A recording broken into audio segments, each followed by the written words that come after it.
प्यारे छात्र छात्राओं, गुड मॉर्निंग। आप सभी कुशल मंगल होंगे, ऐसी मैं आशा रखता हूँ। और हम आज नई वीडियो क्लिप के साथ आपके साथ हैं और प्लस टू कक्षा के राजनीति विज्ञान में पाठ 5 के अंदर हम पिछली वीडियो क्लिप में आपको समझा चुके हैं किस प्रकार से 1966-67 में इंदिरा गांधी ने अपने आप को प्रधानमंत्री पद पर स्थापित किया और 1967 के चुनाव में कांग्रेस की राज्यों में हार कैसे हुई। अगली वीडियो क्लिप में आज हम पढ़ेंगे 1966-67 के बाद गठबंधन का दौर कैसे आया, दल बदल प्रक्रिया क्या थी, प्रिवी पर्स क्या था, कैसे समाप्त हुआ और 1969 में कांग्रेस में फूट क्यों पड़ी। ये 3-4 छोटे छोटे टॉपिक हैं, इनको आज हम समझाएंगे जो अक्सर बोर्ड की परीक्षा में पूछे जाते हैं।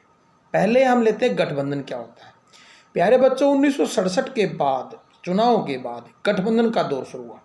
गठबंधन का मतलब होता है जब कोई एक राजनीतिक दल चुनाव के अंदर अपने आप अपने दम पर पूर्ण बहुमत प्राप्त नहीं कर पाता है तो किसी दूसरी पार्टी के साथ चुनाव से पहले या चुनाव के बाद गठबंधन कर लेता है, समझौता कर लेता है सिद्धांतों के आधार पर या अपनी ज़रूरत के अनुसार, और फिर मिलकर सरकार बनाते हैं। तो ऐसी सरकार को या ऐसे गठबंधन को गठबंधन सरकार या गठबंधन कहा जाता है।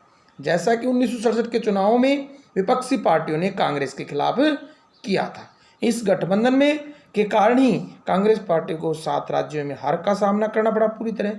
2 राज्यों में दल बदल के कारण उनकी सरकार चलेगी। तो ये था गठबंधन और दल बदल। गठबंधन के अंदर एक पार्टी दूसरी पार्टी के साथ अपनी ज़रूरत के अनुसार समझौता करती है, सत्ता प्राप्त करने के लिए या सरकार में जो पार्टी उसको हराने के लिए। तो ये थे गठबंधन। आजकल हम देखते केंद्र में बीजेपी और उनकी अनेक पार्टियों का गठबंधन है जिसको एनडीए कहा जाता है। इसी प्रकार विपक्ष में एक गठबंधन है कांग्रेस और उसके समर्थक दलों का, जिसे यूपीए कहा जाता है, यूनाइटेड प्रोग्रेसिव अलायंस। तो ये थी गठबंधन का शुरुआत। इसमें बाद आता है दल बदल। प्यारे बच्चों, जो गठबंधन सरकारें बनी तो उसमें घटनाक्रम और जुड़ता चला गया, वो था दल बदल। कुछ स्वार्थी नेता जब किसी एक पार्टी से टिकट लेकर उससे चुनाव जीत जाते हैं और चुनाव के बाद अपने स्वार्थ की पूर्ति के लिए सत्ता में बने रहने के लिए उस पार्टी को छोड़कर किसी दूसरी पार्टी में चले जाएं और उनके साथ समझौता कर लें या पार्टी बदल लें, तो इस प्रकार के दल बदल का नाम राजनीति में कहा जाता है। इस दल बदल की प्रक्रिया 1967 में सबसे महत्वपूर्ण घटित हुई जब हरियाणा अपने ही राज्य का एक विधायक गयालाल 15 दिन के अंदर 3 पार्टियों में शामिल हुआ। पहले उसने कांग्रेस पार्टी को छोड़कर यूनाइटेड फ्रंट में जगह ली, यानी यूनाइटेड फ्रंट में चला गया वो, उस समय जो गठबंधन था दल। और फिर उसके बाद वो पुनः यूनाइटेड फ्रंट से दोबारा कांग्रेस में आ गया, लेकिन कांग्रेस में आने के 9 घंटे के अंदर ही उसने पुनः फिर कांग्रेस से यूनाइटेड फ्रंट में अपना दल बदल लिया। तो इसके कारण उसकी प्रेस कॉन्फ्रेंस राव वीरेंद्र सिंह ने जब चंडीगढ़ में की कि गयाराम और आयाराम हो गया, और वो गयाराम और आयाराम गयालाल से गयाराम बना, गयालाल की जगह, और गयाराम और आयाराम का जुमला भारतीय राजनीति में महत्वपूर्ण बन गया। वो घटनाक्रम से लेकर उसके बाद तक 1985 में जाकर इसके बारे में कठोर कानून बनाने का प्रयास किया गया उस राजीव गांधी के द्वारा। लेकिन आज भी भारतीय राजनीति में दल बदल की प्रक्रिया होती रहती है। अनेक विधायक, अनेक सांसद एक पार्टी को छोड़कर दूसरी पार्टी में जाते रहते हैं। अब है 1969 में राष्ट्रपति के चुनाव और कांग्रेस में फूट। प्यारे बच्चों, 1969 में राष्ट्रपति के चुनाव हुए। इन चुनावों के अंदर कांग्रेस पार्टी के जो अध्यक्ष थे और प्रमुख नेता थे, उन्होंने पार्टी की तरफ से नीलम संजीव रेड्डी को राष्ट्रपति का उम्मीदवार बना दिया। परंतु नीलम संजीव रेड्डी और जो उस समय लोकसभा के अध्यक्ष थे उसकी और इंदिरा गांधी की नहीं बनती थी। इंदिरा गांधी प्रधानमंत्री थी, उनमें अनबन चल रही थी।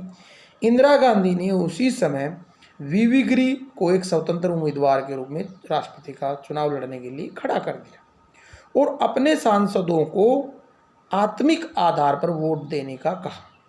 प्रत्येक पार्टी अपनी व्हिप जारी करती है चुनाव में, पार्टी के अनुसार उन्हें वोट देना पड़ता है, जरूरी होता है। इसी प्रकार कांग्रेस के जो कद्दावर नेता थे, जो इंदिरा गांधी के विरोधी हो गए थे, उन्होंने नीलम संजीव रेड्डी के लिए वोट देने की अपील की, जबकि इंदिरा गांधी ने सार्वजनिक रूप से कहा कि जो सांसद हैं वो अपनी आत्मा की आवाज़ सुनकर, पार्टी की आवाज़ न सुनकर आत्मा की आवाज़ सुनकर वोट दें। इस घटनाक्रम का परिणाम ये हुआ कि अंत में नीलम संजीव रेड्डी हार गए, जो कांग्रेस पार्टी के आधिकारिक उम्मीदवार थे, जबकि इंदिरा गांधी के समर्थक उम्मीदवार जो थे वो वीवी गिरी जीत गए। इस हार और जीत के बाद कांग्रेस पार्टी में दो धड़े बन गए, एक सिंडिकेट और पुराने नेताओं का और एक कांग्रेस का। सिंडिकेट और पुराने नेताओं ने इंदिरा गांधी को कांग्रेस से निकालने की घोषणा कर दी। इंदिरा गांधी ने कहा कि असली कांग्रेस हमारी है और इस तरह दो कांग्रेस बन गई। एक कांग्रेस ओल्ड, कांग्रेस ओ के नाम से जाने लगी जो ऑर्गेनाइजेशन यानी पुरानी, एक कांग्रेस आर जिसको रिक्विनिस्ट कहा गया जो इंदिरा कांग्रेस के नाम से जानी गई। इस तरह से दोनों कांग्रेस अलग अलग हुई और बाद में जो 71 का चुनाव हुआ उसमें अलग अलग उन्हें चुनाव लड़ा। कांग्रेस आई जो रिक्विनिस्ट के नाम से जानी गई वो इंदिरा गांधी की कांग्रेस थी। उस कांग्रेस ने बाद में सफलता पाई। अब एक और प्रश्न आ जाता है, प्रिवी पर्स क्या था? प्यारे बच्चों, जब भारतीय रजवाड़ों को सरदार वल्लभ भाई पटेल ने भारतीय राजनीति में मिलाया और तो उस समय राजाओं को खुश करने के लिए, नवाबों को खुश करने के लिए, उनकी आय को बनाए रखने के लिए भारत के उस समय की परिस्थिति अनुसार उनको एक सुख सुविधा के रूप में कुछ वेतन दिया गया जिसे प्रिवी पर्स का नाम दिया गया। इसको बाद में 1971 में इंदिरा गांधी ने समाप्त कर दिया और ये 1971 के चुनाव का महत्वपूर्ण मुद्दा बना। प्रिवी पर्स समाप्त होने के बाद बहुत से राजा महाराजाओं के अधिकार कम हो गए, उनकी जो सुख सुविधाएं थे वो कम हो गई, उनके राजमहल थे वो सरकार ने अपने नियंत्रण में ले लिए। इस तरह से प्रिवी पर्स 1971 में राजनीति का मुद्दा बना और बाद में बैंकों के राष्ट्रीयकरण के समय ये घटनाक्रम घटित हुआ। बैंकों का राष्ट्रीयकरण इंदिरा ने किया और इसके अलावा प्रिवी पर्स को समाप्त कर दिया, यानी उनकी सुख सुविधाएं उतनी जो मिलती थी वो बंद कर दी। तो ये थे महत्वपूर्ण विषय, गठबंधन क्या था, दल बदल क्या था, कांग्रेस में फूट कैसे हुई और प्रिवी पर्स क्या था। आशा आपको समझ में आया होगा। धन्यवाद।